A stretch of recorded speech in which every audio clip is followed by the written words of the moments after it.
కాంగ్రెస్ ఇచ్చిన హామీలను నెరవేర్చడం లేదన్నారు మాజీ మంత్రి హరీష్ రావు. ప్రతి నెల 1వ తేదీన జీతాలు ఇస్తున్నామని గొప్పలు చెప్తున్న కాంగ్రెస్ సఫాయి కార్మికులకు 3 నెలల నుంచి ఎందుకు జీతాలు ఇవ్వడం లేదని ప్రశ్నించారు. మెదక్ జిల్లా చిప్పల్తుర్తిలో పర్యటించారు హరీష్ రావు. ట్రాక్టర్లో డీజిల్ లేక 20 రోజుల నుంచి చెత్త సేకరణ చేయడం లేదన్నారు. గ్రామాల్లో కనీసం వీధి లైట్లు పెట్టడానికి కూడా డబ్బులు లేవని అధికారులు చెప్తున్నారన్నారు హరీష్.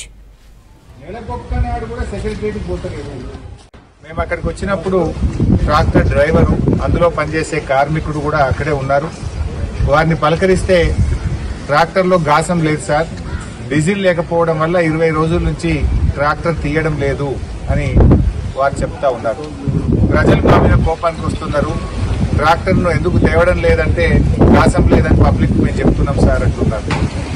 ఆ ట్రాక్టర్కు గత ఏడాది నద్దం నుంచి దాదాపు 2 సంవత్సరాల నుంచి ఆయిల్ కూడా చేంజ్ చేయలేదు, ఫిల్టర్ చేంజ్ చేయలేదు, ట్రాక్టర్ను సర్వీసింగ్ చేయించడం లేదు, ట్రాక్టర్కు ఇన్సూరెన్స్ కట్టలేదు, ట్రాక్టర్కు రోడ్ ట్యాక్స్ కూడా క్వార్టర్లీ ట్యాక్స్ కట్టలేదు. చివరికి డీజిల్కు డబ్బులు లేక తాళం చేయలన్నీ కూడా ఎంపీడీఓకి అప్పచెప్పినామని పంచాయత్ సెక్రటరీ గారు చెప్తున్నారు. పాపం ఆ సెక్రటరీ గారిని పలకరిస్తే ఆవిడేమో భయపడతా ఉంది. ఆవిడ మాట్లాడాలంటే మళ్ళీ మా మీద ఏడబడతారు అని సెక్రటరీ గారు ఒకవైపు భయపడతా ఉన్నారు.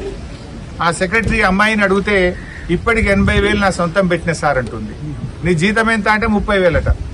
జీతం నెలకు 30,000, ఆమె 80,000 అప్పు తెచ్చి మిత్తికి తెచ్చి 80,000 రూపాయలతోని ఇప్పటిదాకా నేను గ్రామ పంచాయతీలో ట్రాక్టర్ల డీజిల్ పోసిన ఇంత సఫాయిలకు వాళ్లకు నేను ఆ పైపులు వలిగితే పెట్టినా సార్. ఇప్పుడు నేను పెట్టిన 80,000 ఎట్లా రావాలో నాకు అర్థమైతలేదు అంటున్నా. ఊర్లో ఎన్ని బుగ్గలు ఉన్నాయని అడిగిన. చిప్పల్తుర్తిలో 110 బుగ్గలుంటే 30 బుగ్గలు వెలుగుతున్నాయి, 80 బుగ్గలు కాలిపోయినాయి, చీకట్లో ఉన్నది ఊరు అంటుంది.